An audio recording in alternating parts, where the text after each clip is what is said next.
Welcome to Indai's Japanese Grammar. Grammar for today.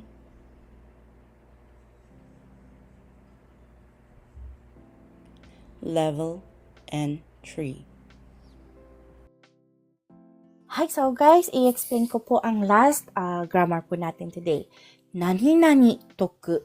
Ito rin po ay isang conversation form po. Ano po, ginagamit po siya sa pakikipag-usap.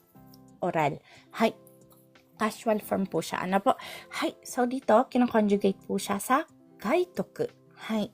So, kumbaga, gagawin niya para dun sa tao or gagawin niya in advance. Depende po sa sentence, magbabago po yung meaning po. Ano po? Hi, so, kinoconjugate po siya sa verb te. Verb te, ida-drop down po ang te at doon po siya idinidikit. Hi. So, for example, dito po sa kaitoku, yung verb po nito is kaku. Original form niya po is kaku. From kaku, gagawin niyo po siyang te form, magiging kaite. Kaite, kaite, drop down po yung te, kaya dito wala na po siyang te. At doon po kinonjugate ang toku. Kaya naging kaitoku. Hi, so, kung sa Tagalog po, wala po kasi itong eksakto pong translation po. Ano po? So, kung itatagalog po itong nakasulat ditong kaitoku, magiging isusulat ko. Enter parenthesis, walang eksaktong Tagalog nito. Hi. Tagalog ito. Hi. So, this ne. Hi. So, yung explanation ko po sa grammar na ito po ay contracted form. Contracted form. So, meron po silang usapan na siya na ang gagawa. Ano po? Kaitoku. Ako na ang magsusulat. So, may kausap po siya. Meron po siyang ibang kasama. So, siya po yung, kumbaga, may kontrata sila na siya na ang gagawa. Verbal po. Ano po? Kaitoku ne. Ako na magsusulat ha. Parang ganyan. Hi. So, ありがとう、桜井さん。はい、conversation way ng verb ておく。Ano po? 書いておく。はい、from 書いておく、naging 書いとく。書いとく。Tinanggal po yung te at saka o, naging toku. Ano po? Hi. At ito po ay pinaikli ng verb nai to ikenai. Hi. Verb nai to ikenai ay formal form ng verb toku. Ano po? Hi. Ito pa po yung isa. Hindi pa nangyayari. Ito po, future tense po talaga. Ano po? Future tense po siya. Hindi pa nangyayari. Kaya hindi ko po ito buburahin kasi hindi po siya pwedeng maging past tense. Hi. Kung gusto niyo po siyang gawin past tense, magiging kaitoita. Kaitoita. Yun na po ang past tense niya. Hi. So, dito po sa dalawa pong last na explanation, kapag nani-nani te, form ang gagamitin ay toku. Ngayon, kapag nani-nani de, kapag ginawa niyo po yung verb na te form at te po siya, toku po. Ngayon, kung yung te form niya is de, of course, ida-drop down niyo po yung de, pero understood na po, natitigas din po yung to niya, magiging doku. Ano po? Ay, ganyan po siya ginagamit. For example po, ito. Shite okimasu, shite okimasu. Magiging shitokimasu, ida-drop ten niya, magiging shitokimasu. Ano po? At ang Tagalog po nito, yung shite is suru po siya. Ano po? Meaning is gagawin. So, magiging gagawin ko. So, kung titingnan po natin, tulad po nung kanina, ang dictionary form po ng verb na ito is gawin. Gawin. Ngayon, pag sinulatan na po ng tokimas, madadagdagan po siya ng ga dito at first party po yung nagsasabi. So, dito po sa tokimas po, ano po, magiging gagawin ko. Understood na yung first party po, yung sarili po, kayo po mismo po yung gagawa. Hi. Kasi kung third party, or second party po yun. Kapag second party po yung sinasabihan, magiging kaitoite. Te. Hi. Kasi pautos na po siya. Ano po? Hi. Dito naman po, mite oita. From mite, drop te, magiging mitoita. So, sa Tagalog niya, magiging tiningnan ko. Hi. Yung root word niya ay tignan. Ngayon, mitoite, naging tinignan ko. Ano po? Hay, so go po tayo sa next po natin. Yonde okimasu. Hay. Kung napapansin niyo po, matigas po yung te form niya. Kaya, magiging matigas din yung to. Magiging do. At magiging yondokimasu. Hay. So, sa Tagalog niya, magiging babasahin ko. Hay. From the root word of basahin. Ano po? Hay, so hanggang dito na lang po yung explanation ko. Ate Emmy, ikaw na po tayo. Magbabasa na po tayo. Yoroshiku onegai shimasu. よろしくお願いします。 Hala. Ano ang aking computer. Sandali lang po.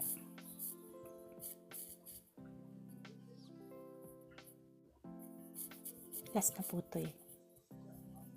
Hay.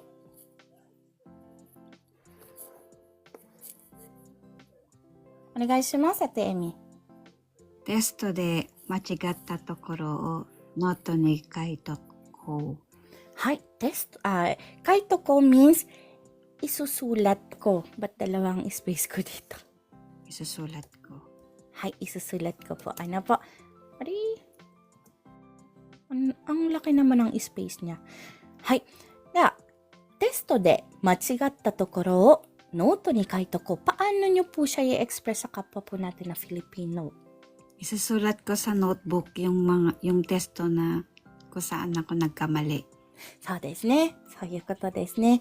はい。ありがとうございます。So, titingnan po natin isa't isa po ang kada salita. Testo de, sa test, machigatta. Machigatta tokoro, ang mga maling sagot. Hay. Kasi hindi po natin pwedeng sabihin ang mga maling sa test. Ang mga mali sa test. Pwede rin. Mga mali sa test. Pwede rin. Para mas parehas talaga. Ano po? Ang mga mali. Ano po? Machigatta tokoro. Hay. Note ni sa notebook. Kay, from the root word, sulat. Ano po? Sulat. Yung written po. Ano po? Sulat. Ngayon, naging kaito ko, kaya naging isusulat ko. Ano po? First party po. Ano po? Kaya ko. So, pag pinagsama-sama po ang salitang ito, magiging isusulat ko sa notebook ang mga mali sa test. Hay. So, go po tayo sa next po natin na example. Ano guys, shimasu? これ、選択肢としと言って、 Stoite. So, ibig po sabihin, te form po siya sa last. labanan siya. mo. Nag-uutos po siya, di ba po? So, kaya dito, ang sentaku is laba. Hay. Suru form po siya. Sentaku suru magiging lalaba. Hay. Kaso, dito po, kinonjugate po siya sa toite, kaya maging labahan mo. Pautos po siya eh. Ano po? So, ita-translate nyo na lang po ang correct. Labahan mo ito. So, des tumpak na tumpak. At siguro naman po guys, hindi ko na po kailangan i-explain po ano po kasi understood na ang kore is ito. Hay, so, labahan mo ito.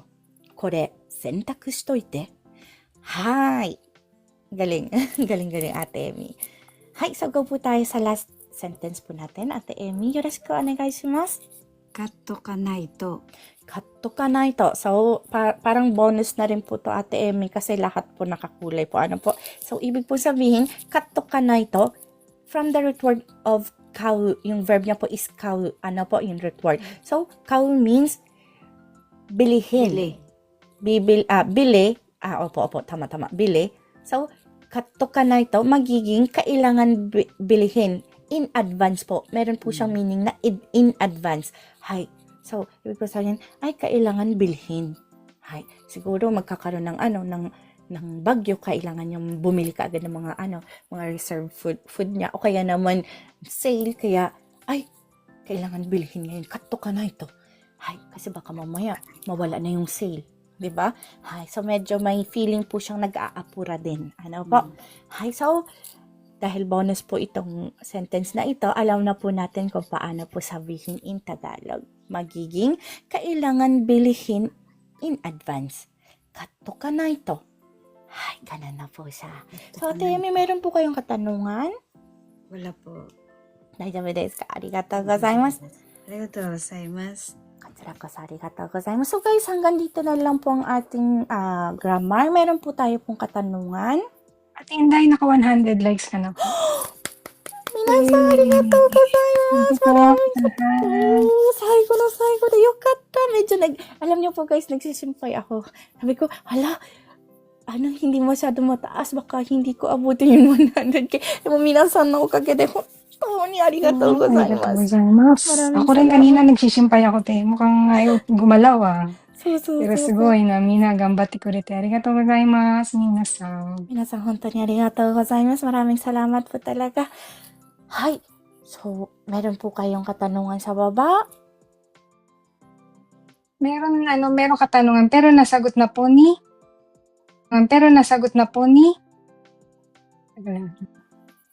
May tanong sa Ate MJ50 about sa conjugation. Conjugation ng lumiko sa kanan. Ngayon, sinagot po siya ni M2 ng migi ni magatte kudasai. Tapos, sumagot ulit si Ate MJ. Yung gagamitin po ang verb na toko. Toko? Ano po? Toko? Toko ka na? Toko? Toku? Magattoku. Magattoku. Migi o magattoku desu ne. Ay, yun lamang po yung nakita ko, Ate Inday. Arigatou gozaimasu. Hay. So, pag magalang po yung pananalita, migi ni magatte kudasai. Or kung first person po yung nagsasabi sa sarili niya, migi ni magarimasu. Ganyan po. Ano po? So, kapag i-conjugate nyo po siya sa toku, magiging po siyang migi o magattoku. Hay. Magatte, yung te form po ng magaru is magatte. So, ita-drop down po natin ang te, magiging magattoku. Ano po? At hindi, may tanong po ako. Yung magattoku, daitay yun po yung nagnanarrate ng sentence, ng speech. Opo. Kung siya po yung gagawa po. Migi ni magattoku ne? So. Ay, nakalimutan. Arigatou gozaimasu, Ate Inday. Hay. Sayang hindi ko alam kung nandiyan pa si Kuya Ken ni Juroku bang kasi nag-uyasumi na siya. Nagtatanong siya ng grammar pattern sa sentence. Grammar pattern po sa Oo, kasi explain ko lang, Ate Inday. Sa English kasi meron tayong subject, verb, object. Pinakahuli ang object palagi. Hay. Pero pag sinabi natin sa Japanese, laging ang verb ang nasa dulo. Subject, object, verb. Sometimes nauuna natin yung time. Example, kyo wa ringo wo tabemasu. 'Di ba nandun yung kyo? Kaya yung pinakadulo natin, titignan natin yung action. Kailangan magkapareha yung time tsaka yung action na present tense. Pero pag sinabi niya, ino ringo wo tabemashita. Kasi past na yung nasa time niya. Kaya dapat ang verb natin, titignan natin na dapat past tense din siya. Sana nandiyan pa si Kuya Ken. Arigatou gozaimasu ne. Naman po, Ate Inday, gumen ni. 全然大丈夫です。本当にありがとうございます。Ito po ay cut out from our free entry lesson class. Sa taong 2025, may free entry lesson class po tayo tuwing MWF at 8 p.m. Japan time. Minsan, may extra class po tayo ng Saturday. At kapag meron, ay aking ina-announce ng umaga ng Sabado. Para po sa gustong sumali, please follow me and stalk me sa araw na aking nabanggit. Thank you for watching and please continue supporting me, follow me, and share my videos for more contents. Maraming salamat po. Hanggang sa muli.